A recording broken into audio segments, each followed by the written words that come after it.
Hello everybody.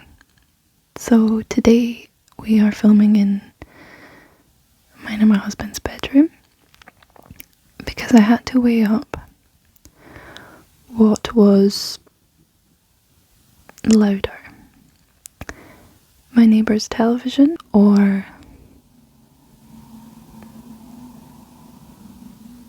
the cars passing outside our bedroom. As in the living room, obviously our living room is above their living room, so we can hear their television. But my bedroom has quite a large road outside, so I have to kind of weigh up what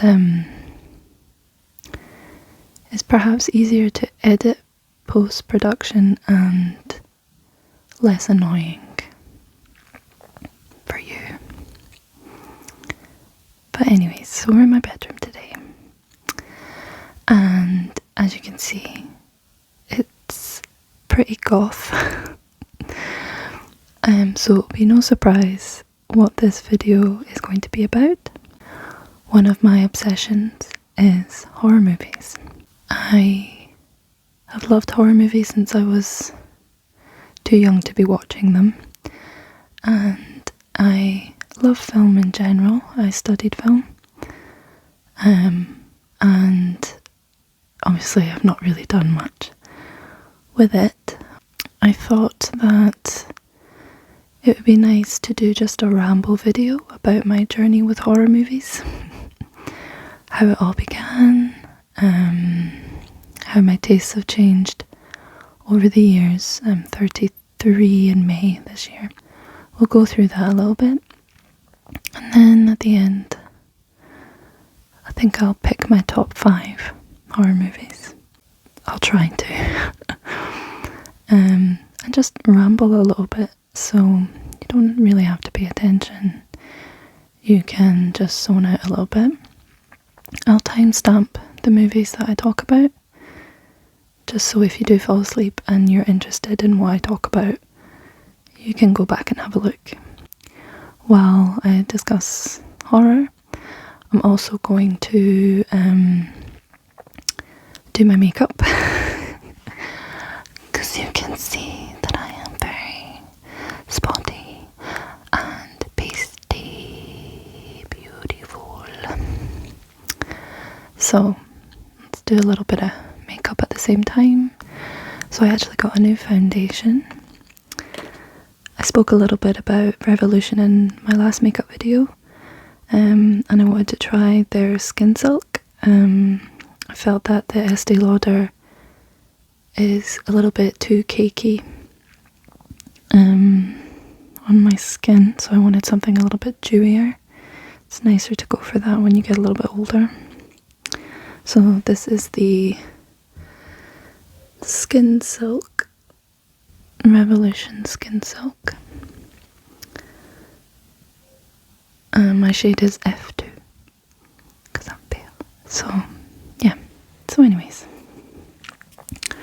we'll start by putting that on.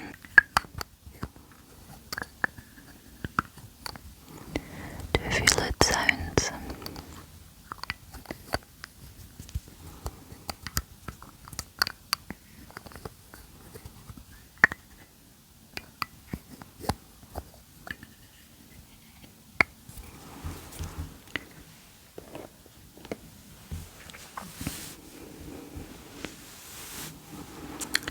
So,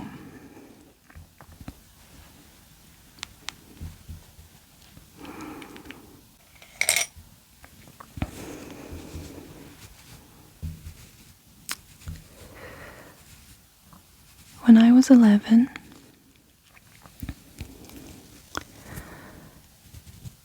I stole my sister's copy of the Texas Chainsaw Massacre remake, 2003 version. I do believe that was my first introduction to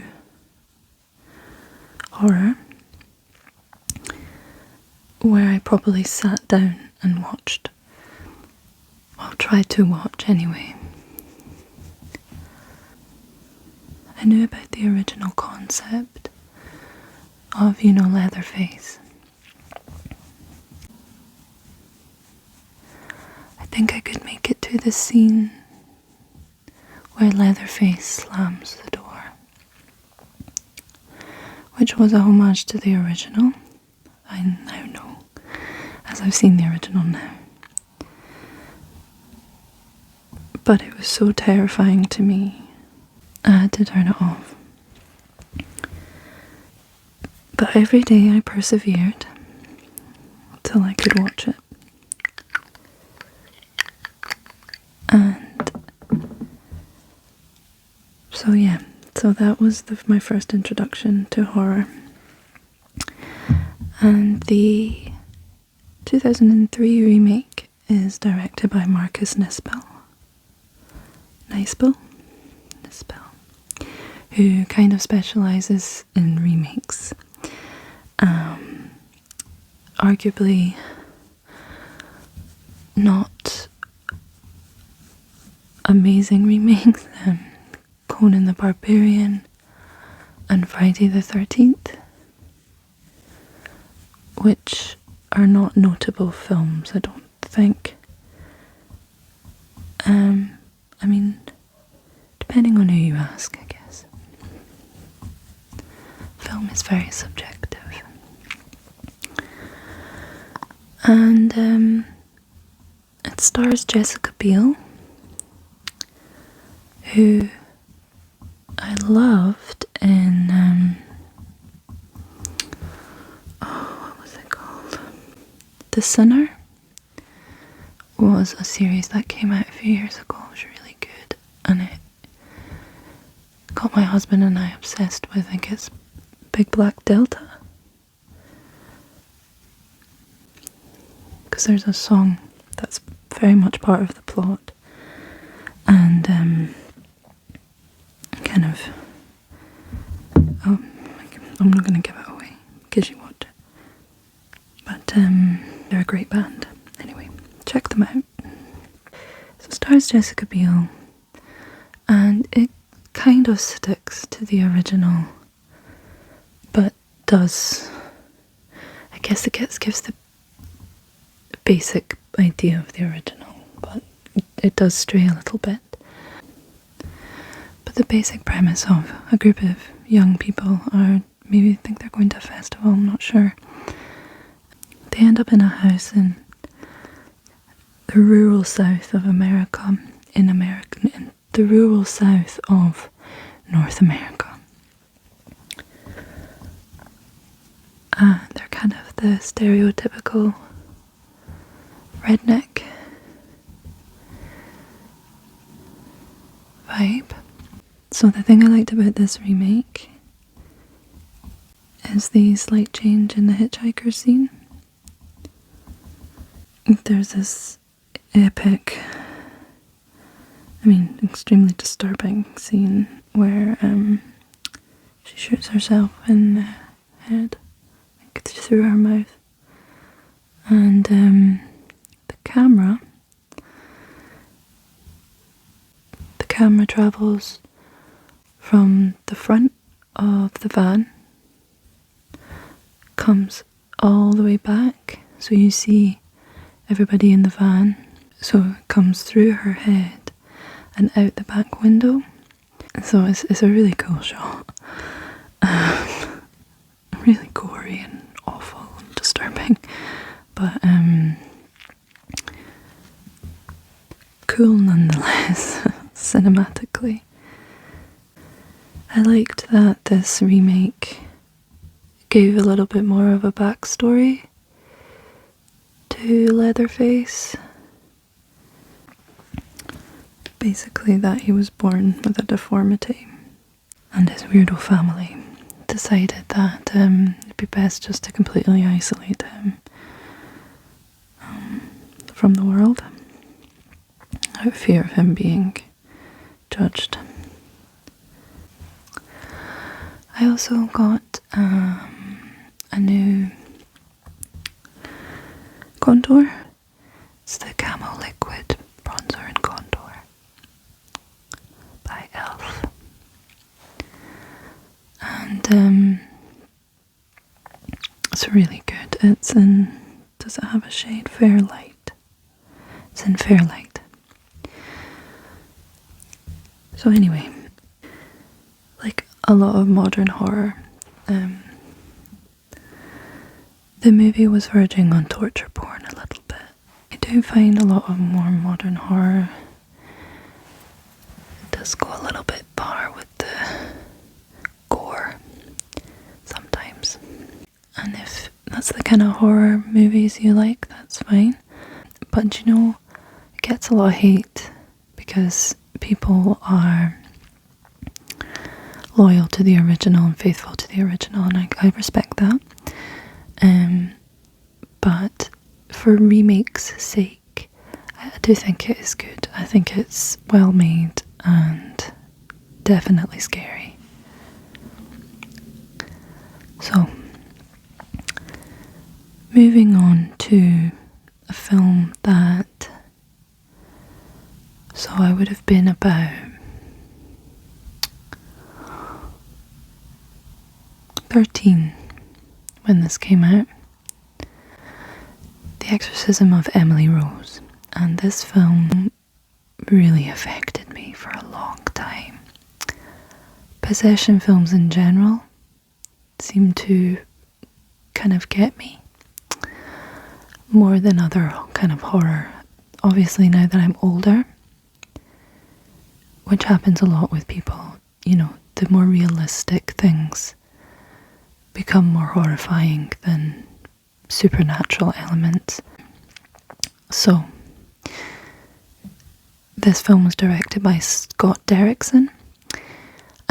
He is a really good horror director. He directed Sinister, which we'll talk about later, Deliver Us from Evil, and he also directed Doctor Strange, from the Marvel Cinematic Universe.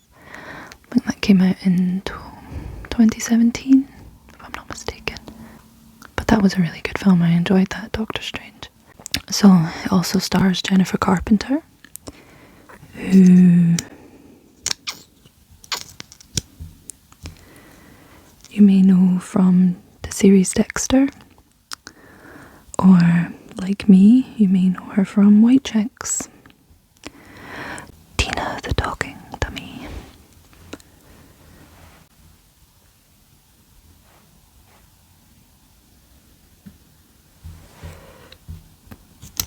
Just a little bit because I'm so pale. The premise is a lawyer takes on a negligent homicide case involving a priest who performed an exorcism on a young girl.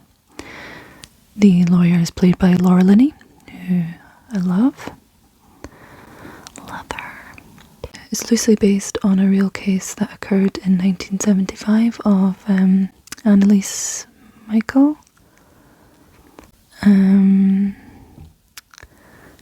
Happened in Germany, and this poor girl, after years of psychiatric treatment, her family believed she was possessed, and after 67 exorcisms, she died of malnutrition and dehydration. So it's loosely based on that, very loosely, the kind of premise of it. You know, whether or not this priest should go to jail for abusing this person, or if she genuinely was possessed by a demon.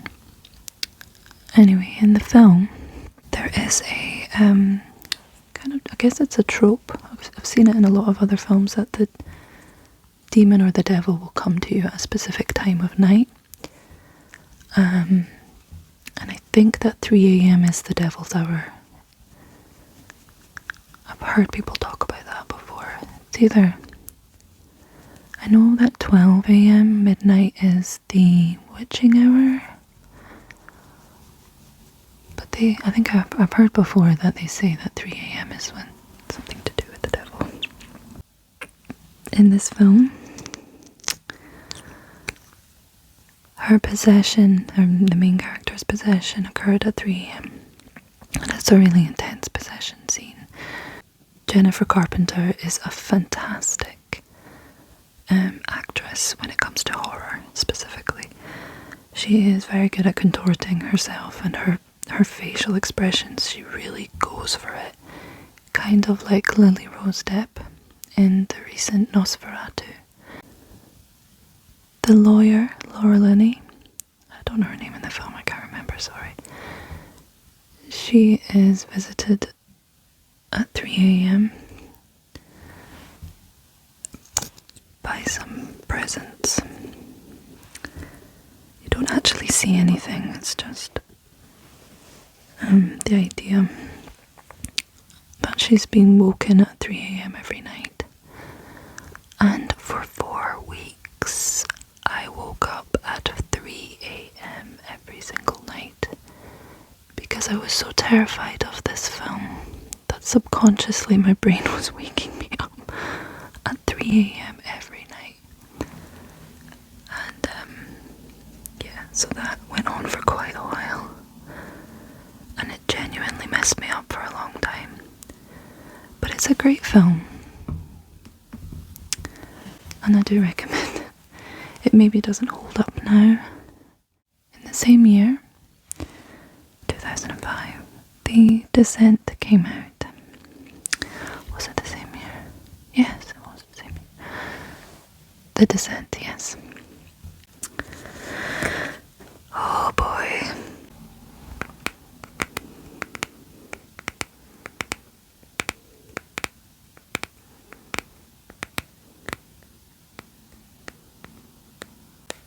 So, I watched The Descent with a group of friends, and it's probably definitely one of my favourite horror movies ever. It was directed by Neil Marshall. He hasn't done a lot else, but he's directed some episodes of Game of Thrones, Westworld, and Hannibal, I think. The lead actress in it is Shauna MacDonald, who is Scottish. And it was actually filmed in Perth and Kinross, which is not too far from where I live actually, in Scotland. And the premise is that a group of friends go spelunking, and unfortunately they get trapped. And there are monsters in the cave. The entire movie is incredibly claustrophobic, incredibly dark, and so tense. The jump scares are absolutely insane in this film.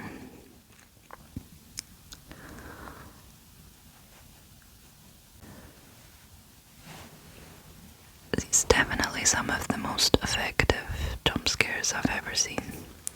Sometimes the jump scares are so obvious and so predictable in horror films,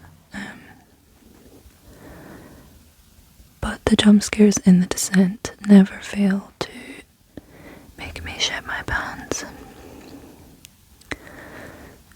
So I think the effectiveness lies in the fact that the film itself is so dark and claustrophobic, so you're forced to kind of focus on the group of women. So when you eventually do see the monsters, it's terrifying. The monsters are also triggered by noise, so this creates so much tension, because anytime the main characters make a noise, you just know they're in for it. But yeah, I love the heroine in this, Shauna MacDonald, I can't remember her name, because she's so badass and she just keeps fighting and fighting and fighting. Plus she has a really sad background, and it's sad because this trip was supposed to be a way for her to kind of take a break from the grief she's feeling and have fun with her friends. And it definitely doesn't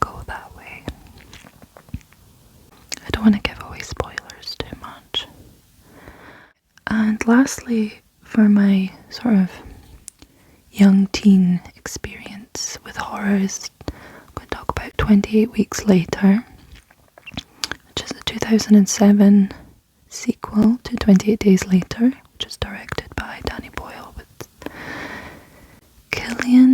Cillian Murphy. Sorry. This was my first introduction to rage virus zombies. Zombies never really had me interested.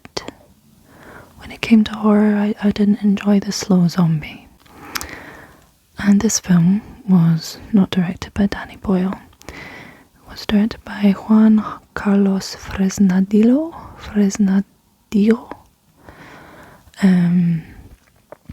And it has Robert Carlyle in it, who's a Scottish actor. You may know him from Trainspotting. He plays Begbie in Trainspotting, and he was in the Full Monty. He's done a lot of work, obviously, outside of that, but I love Robert Carlyle. It's also got Jeremy Renner, Hawkeye, and Rose Byrne, who is a horror icon. She's from Insidious, which we will talk about later as well. So the premise is that after 28 days later, NATO takes control of Britain after the outbreak, and the infected are now dying of starvation because they've killed everyone. And now the US Army are in charge of bringing in the refugees into Britain. Britain is like one big ghost town. The army are obviously nervous about this, so everyone's on high alert, reintegrating everyone back into society. But the movie begins with Robert Carlyle's family living in a house in the rural countryside, and it has one of the most shocking and harrowing first scenes of a horror film that I've ever seen, where Robert Carlyle's character leaves behind his wife and runs away when a very large group of infected take over the house, and she tries to save a little boy that's not their son, but she tries to save this little boy that's taken refuge with them, and Robert Carlyle's character says, "Fuck this," and boosts. Yeah, there's a brutal scene where he's running through the field and he looks back and his wife is at the window and she is just in shock that he has abandoned her. She's banging on the window and he's technically left her to be eaten by the infected. So anyway, in London, his two children, his daughter and son, were not in the UK when the infection took place. So they've actually been seeking asylum elsewhere while this has happened, and now they're being allowed back into the UK because they're not infected, and they get to see their dad, Robert Carlyle, but he lies to them and he doesn't tell them of his abandonment of their mother. The children get really bored of being stuck in this one kind of area because everything has to be super controlled, obviously. Lot of precautions, safety measures. And they sneak out of the area they're supposed to stay in, and they go back to their house that they lived in when they were living in the UK before all of this happened. they find their mother. And she survived the attack. The army bring her back to their base and she's put in quarantine. But obviously her husband, Robert Carlyle, is shocked that she survived. She's lying on the hospital bed. She's been restrained because one of her eyes has changed. The way they can tell if someone is infected is their eyes will change. But only one of her eyes has changed. He goes to kiss her. Guess what happens? This poor woman, right? He changes, he becomes infected. He completely changes into one of the rage zombies. And he basically destroys her. Rips her apart. So she's definitely dead now. No thanks to her husband. This is why she was in quarantine. So now he's a zombie. And he's now going about biting everyone and infecting everyone. And everyone is losing their minds in this contained area. And oh my god, there is a scene. It shows how unprepared, truly unprepared the army were for an outbreak to occur again. And they shove everyone.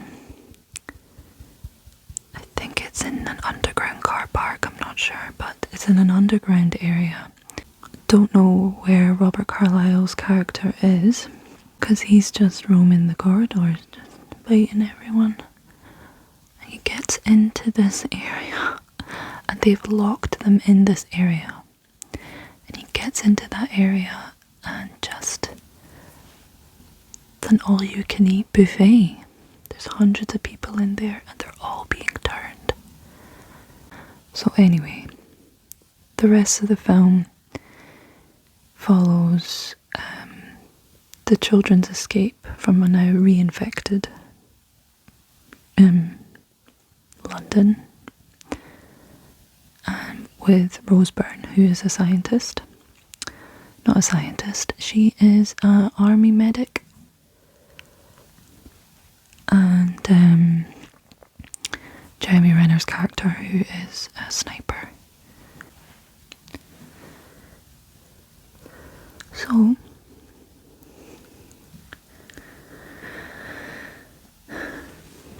shit truly hit the fan.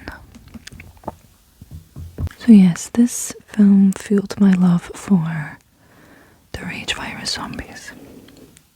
So I had to stop for a little while because the traffic was constant, so let's keep going. I definitely started to become more interested in horror in my early 20s. I definitely credit that to James Wan, who is an Australian director, and he is the co-creator of Saw, Insidious, and the Conjuring universe. So, probably a very rich man. So, I was first introduced to his films with Insidious in 2010. And now we see the return of Rose Byrne, who was in 28 Weeks Later.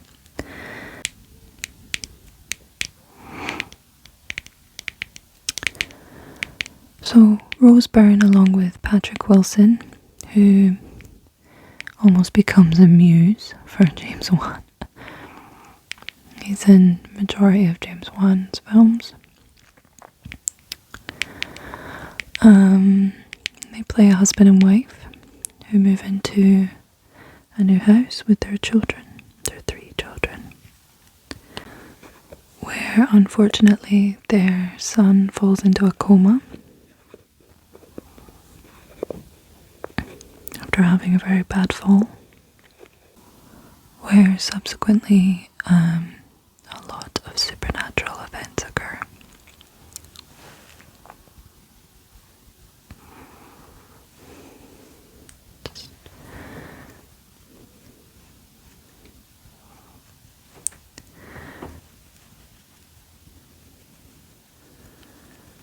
Do a little bit of powder.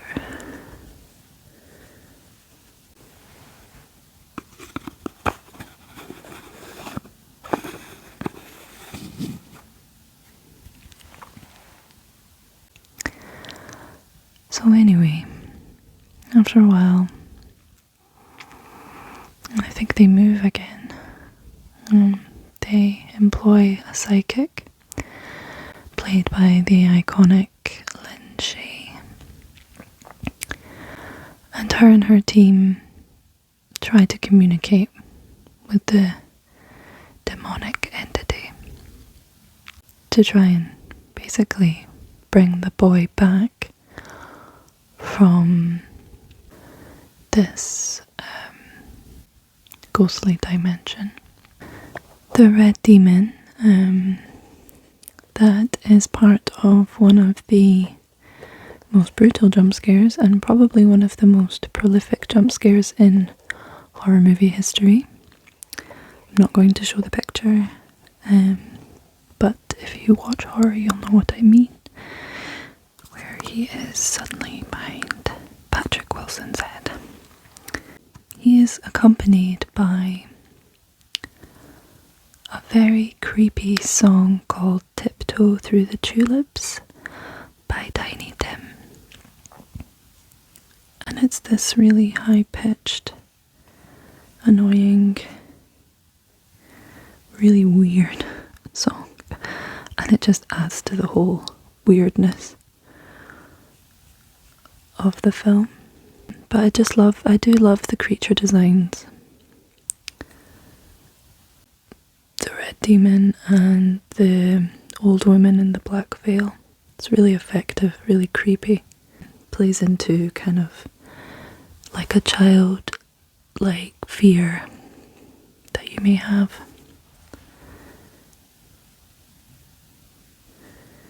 What you would see in your nightmares. A couple of years after Insidious came out, another fantastic film came out called Sinister in 2012. It's not directed by James Wan actually, it's directed by Scott Derrickson, who also did The Exorcism of Emily Rose. So obviously a very talented director. Stars Ethan Hawke. And he is a crime writer who decides to move his family into a house where a series of gruesome murders took place. He subsequently finds footage of these murders. And they are terrifying, disturbing. They depict hangings, drownings, burnings, death by lawnmower. The monster behind these deaths is like a pagan deity called Bagul. He consumes the souls of children. But yes, there is a jump scare with a lawnmower. Video footage of a lawnmower. They implement sound that is likely to make your blood run cold. After Sinister came The Conjuring, another very famous James Wan film. It stars Vera Farmiga and Patrick Wilson again. They play Ed and Lorraine Warren, who are real people. Lorraine was apparently clairvoyant. They were a couple of paranormal investigators. They would be hired to investigate, I guess, supernatural events that might be occurring in people's houses or people's lives. Interestingly, they would keep tokens, basically, from each of the hauntings, and they believed that the demonic entities would possess these items and basically be trapped within these items, and they had their own museum of all these things in their house. So the famous Annabelle doll. So James Wan also did the Annabelle films, the Nun films, which are all in the same universe as The Conjuring. A family end up hiring Ed and Lorraine Warren because they believe that there is a demonic entity or ghost that is trying to get their daughter and is attacking their home. I remember being pretty disturbed and spooked, very spooked, by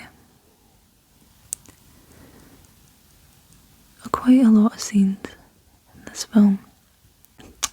When the mother of the family is hanging sheets outside in the garden and the sheet blows off and hits an invisible figure. The use of sound with this visual just really creeps you out. There's a scene where the witch, I guess, or the entity that is haunting them is on the top of a dresser or a wardrobe, and you're not expecting it, and she just jumps down, and it's so terrifying. So a couple of noteworthy films from around this time that piqued my interest was definitely Evil Dead, the 2013 remake. That's Fede Alvarez, a Uruguayan director, and it starred Jane Levy. There's a scene in that where Jane Levy's character is possessed and she licks a box cutter. And she's being sort of imprisoned in the basement sort of cellar of this cabin. And slowly, as the others become infected with this demon, one of the girls is noticed that there's an infection in her arm occurring, and Jane Levy's character is staring at her from the cellar latch, just her face peering out, and it's awful. The makeup's so good. She's staring out and she's just saying, "Cut it, cut it, cut it, cut it, cut it, cut it, cut it," telling her to cut her arm off. It's brilliant. Really creepy. Another film I loved at that point was The Taking of Deborah Logan. It was 2014 and it's directed by Adam Robitel. He did the recent escape room films, which I enjoyed as well. And Deborah Logan is played by the beautiful Jill Larson. Basically, the premise is she's an old woman and she's losing her mind. She's getting dementia. And this is what the problem is. Not the fact that she's actually possessed. And there's a scene where she is like a snake swallowing a person whole. and you're not expecting it because it's a found footage style film. So the camera is very like blurry, you can't really see what's going on, and then just like in the back you can just see this blurred image of this woman with her mouth like unhinged to down here, just trying to ingest this person, and it is terrifying. I definitely think that period of films awakened my love for horror because I was a little bit older and perhaps less affected by horror. I was able to branch out and watch a lot more and develop a good catalogue of horror movies that I enjoy. My recent horror movie likes I watched while I was on my honeymoon in St Andrews for a couple of nights, When Evil Lurks. Came out in 2023, and it's in the Spanish language, and it's directed by Damien Rugna, I'm not sure. He's Argentinian, and it stars Ezequiel Rodriguez, and basically it's set in a small rural town where there is a demonic entity that is infecting people, and they call these people rotten. And these two brothers go to visit a man who they believe is rotten, and they're being instructed to dispose of him. But, you know, they can't just shoot him, because the way this movie approaches possession is almost approaching it like it's infectious. So if they were to shoot them, the rotten man, his body could infect those around him. So they have to try and contain him somehow and remove him from the house. Now he is literally rotting, very pussy and disgusting. Unfortunately, they seem to lose his body when they put him onto the back of their truck and he falls off the back of their truck. So this event triggers an epidemic of possessions basically in the town. And I have to say, this is probably the most disturbing horror movie I've seen.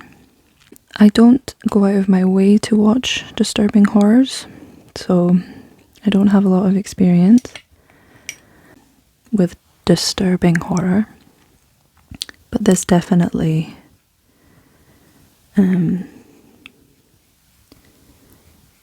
made a big impression on me.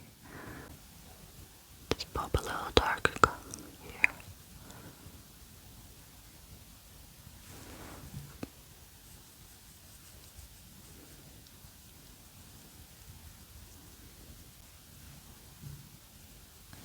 I always find that with movies made outside of America, what they would call movies in foreign language films, they are much better at taking risks with difficult subjects.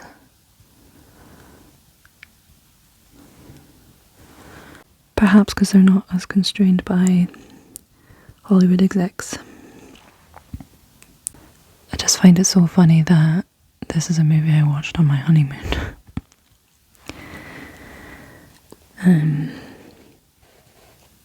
Very romantic. My poor husband. Another film I saw recently that was surprisingly good was The Substance, directed by Coralie Farchet. She's a French director, and it stars Demi Moore and Margaret Qualley. Yeah, it's a great film. It tackles the whole idea of an aging celebrity, specifically an aging female celebrity, who is looking for the key to eternal youth and just a way to prolong her career, I guess. So even though she is still a very beautiful woman, I mean, it's Demi Moore, the industry leads her to believe she's no longer desirable, so they're wanting to replace her. This is when she's introduced to the substance. She's not told much about it, just that it provides a new you. So she literally creates a young version of herself. I won't go into how this version is birthed, but this young version of herself called Sue.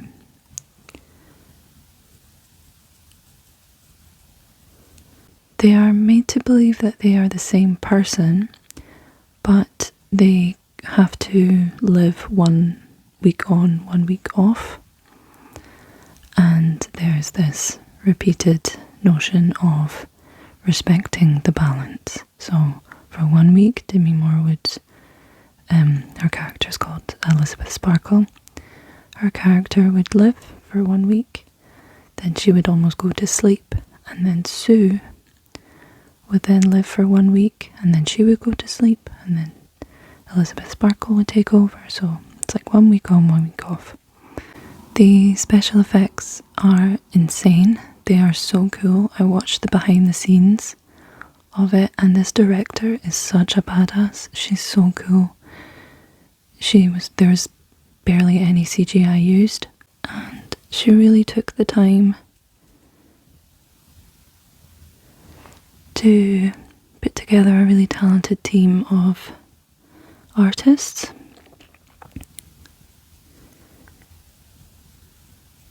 Who created some really remarkable body horror. To the point that when I watched the behind the scenes, I was shook at all the things that were actually real and not CGI, that they had actually made with their hands.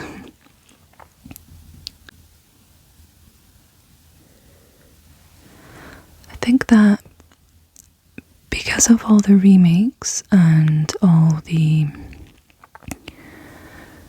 remakes, the sequels, I'm just always really pleased when there's an original concept, especially in horror.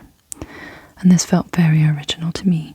Obviously the director was heavily influenced by movies like The Thing, which was incredible for special effects. But the ideas seemed very fresh and very relevant to today. Another film that I really enjoyed that feels really recent but was actually in 2020. It's called His House. I think it's on Netflix. And it's directed by Remy Weeks, who's an English director. It stars Umi Mosaku and Shope Derisu. I'm sorry if I butchered their names. It's Yoruba, I think. Anyway, so they play a refugee couple that have escaped South Sudan, the violence in South Sudan. They seek asylum in the UK, in England, and they are housed in a council estate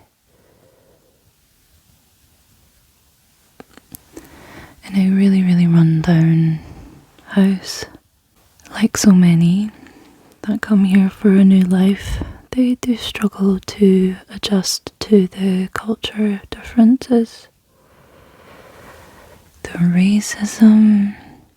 Their house is in such a state that they attempt to try and renovate it a bit themselves, try and make it a home worth living in. Do something, you know, with their time and bring a sense of home to the place for them. What ends up happening is that there's an evil spirit within the walls of the house that torments them. It takes the form of a child, and we don't know who this child is, and I'm not going to spoil it for you because I want you to go watch it. It just really brings a sense of hopelessness to the whole situation because they have no one. They just have an employee from the council played by Matt Smith, and he just comes and checks on them and then leaves them to get on with it. So they're totally isolated in this new place that they thought was going to be safe and a new start for them, and now they are completely tormented by this spirit. As the film goes on, you begin to realise a lot of this is based in their trauma from their past and their experience fleeing Sudan, South Sudan.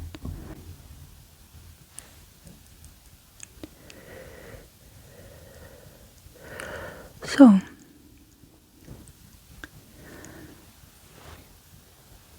just going to do a quick eyeliner.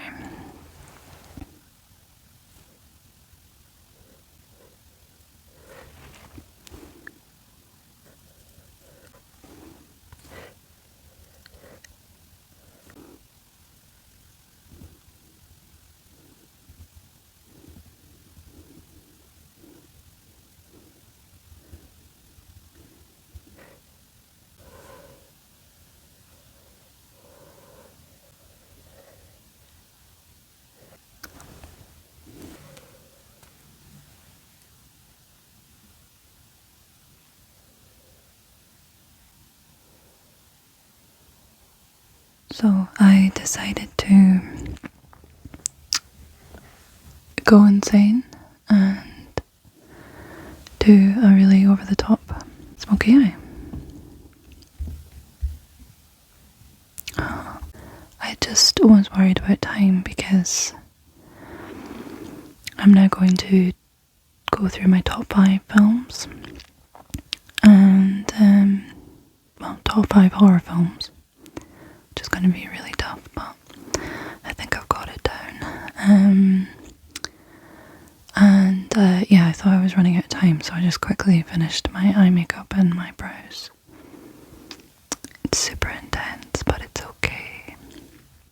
So to save you the suspense, my number 1 favourite horror film is definitely Hereditary, which I'm sure is a really common answer. I think it's the directorial debut for Ari Aster, who then went on to do Midsommar, which was also a fantastic horror film. It stars Toni Collette, Gabriel Byrne, Millie Shapiro, and Tony Wolfe, I think. Sorry, Alex Wolfe. The reason why this is definitely my favourite... Wait. Because this happened last time, my lips were super dry. I'll just take a little pawpaw. Just pop it on my lips.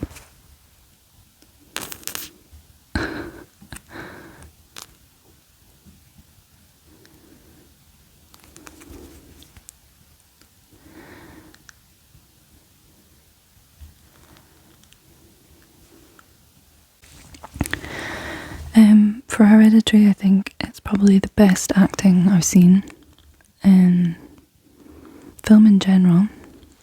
Toni Collette is an incredible actress, specifically in this.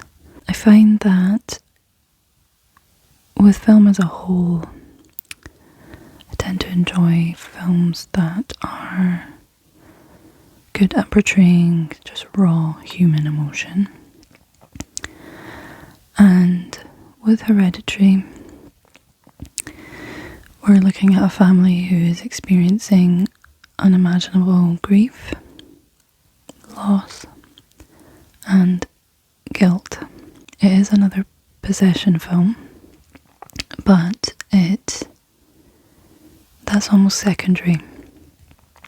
And really at the forefront is this family struggling to come to terms with loss and how to continue their familial dynamic after this loss. But I do have to say, when the supernatural element kicks in, Toni Collette's character is terrifying. There's a scene in the attic that I'm sure if you've seen Hereditary, you know what I'm talking about, with the head and the neck, and yeah, I'm not going to go into it. But it's a beautiful film. So, in the very beginning, after Toni Collette's mother passes away, strange things begin to happen. And we come to find out that her mother was very secretive, and there was a reason why she was very secretive. And then, I don't even know if I should give away what happened, even though it's pretty early on. I'm not going to. Yeah, grief just plays a big role in this film. It's harrowing, but beautiful. My second favourite film has got to be Rosemary's Baby. This is a 1968 film directed by some weirdo that I'm not going to talk about, and it stars Mia Farrow as Rosemary Woodhouse. Beautiful Mia Farrow, very slim Mia Farrow in this film, which is fine. It's the kind of movie I watch when I want to chill out a bit and not feel terrified. I love Pillow Talk, it's so good. It's basically about a couple, a man and wife. The husband is a struggling actor.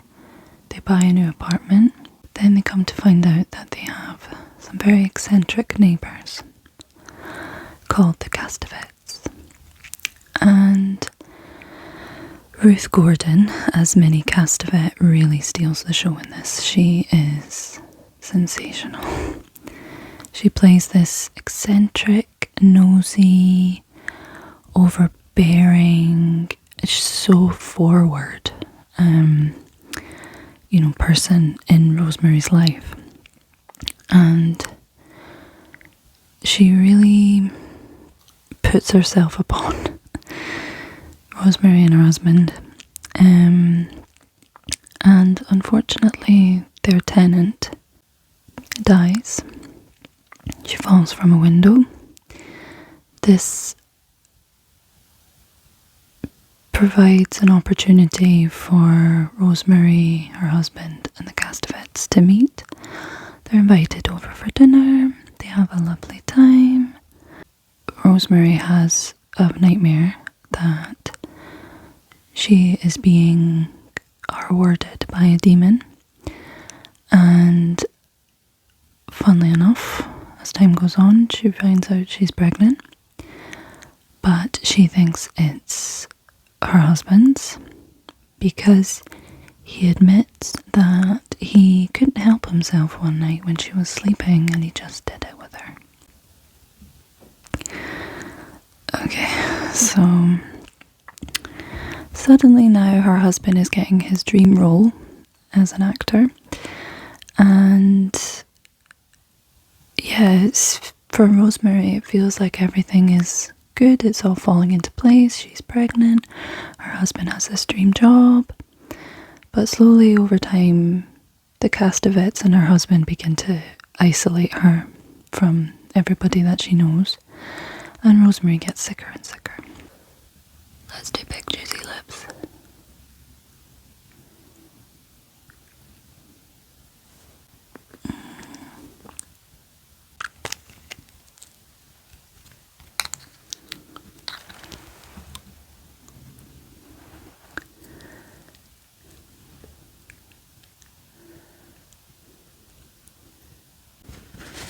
Now, I won't give away anything else about the story, but it's a fantastic film, and it is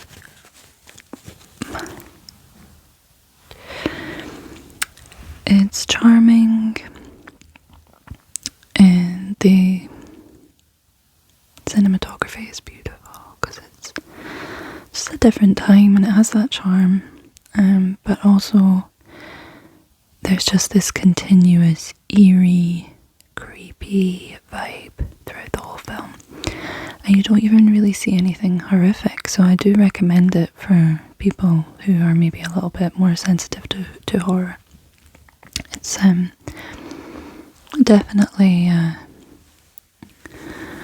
definitely manageable. So I just had to move into my living room so that my husband can go to sleep. This video has taken way longer than I thought it would because of the traffic sound, so I apologise for all the cutting. So, for my third film on my top 5 list, I decided to go with It Follows, which is a 2014 film directed by David Robert Mitchell.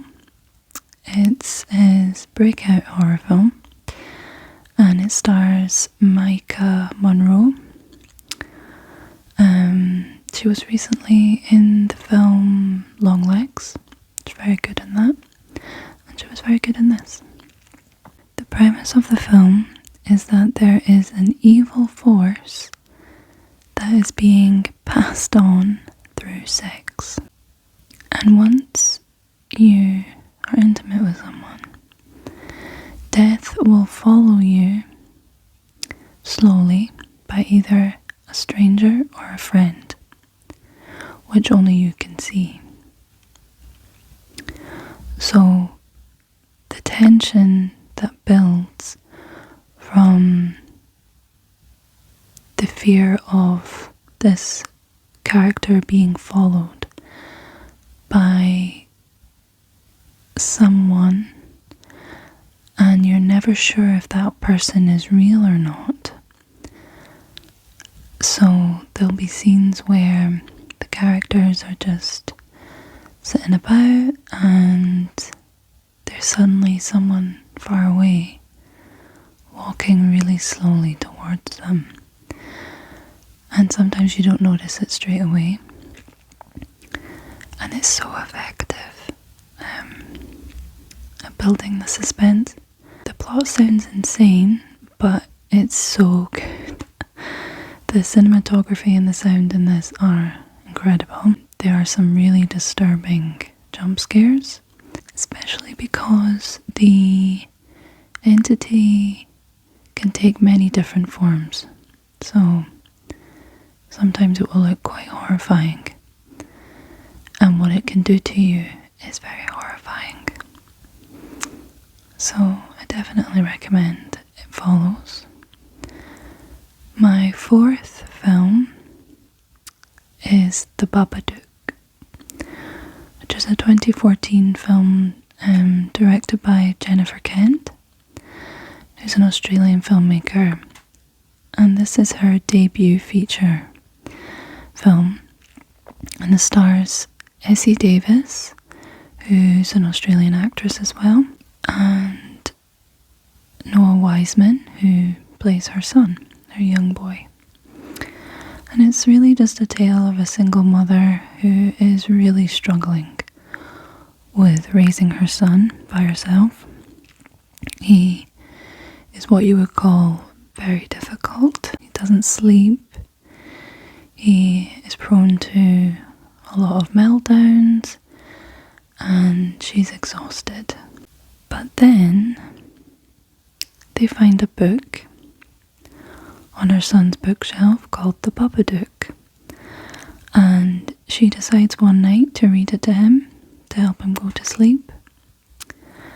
And this inadvertently invites the spirit of the Babadook into their house. The thing I love about this film is it really plays on childlike fears and perhaps nightmares that a child might have. And the creature design is really fun. And the cinematography is stunning. The lighting is perfect. It creates a very eerie atmosphere. And both the actors in this are incredible. The mother and the boy do a great job at portraying what it's like to be a child who's afraid of monsters and feeling like you're the only one who sees them, and you feel so alone in that. But then also being a mother, wanting to protect your child, wanting them to understand that you believe them, but being an adult, it's hard to understand how a monster could really be living in the house. So the fifth and final film on my list is The Cabin in the Woods, which is a 2011 film directed by Drew Goddard, another directorial debut. Josh Whedon also does the screenplay for this, which plays a big part in why it's such a good film. Now, it explores the kind of cliche trope of a group of teenagers going to a cabin in the woods and everything going to hell. Funnily enough, Chris Hemsworth is in this, and Jesse Williams. Also stars Bradley Whitford and Richard Jenkins, who play a group of people called the Technicians. And basically the premise is there's this scientific almost lab or building that is controlling an event that needs to take place in order to please an old god. It's almost like the god wants to be entertained, also requires a blood sacrifice, and a certain set of things need to happen in order for this to be satisfactory for the god.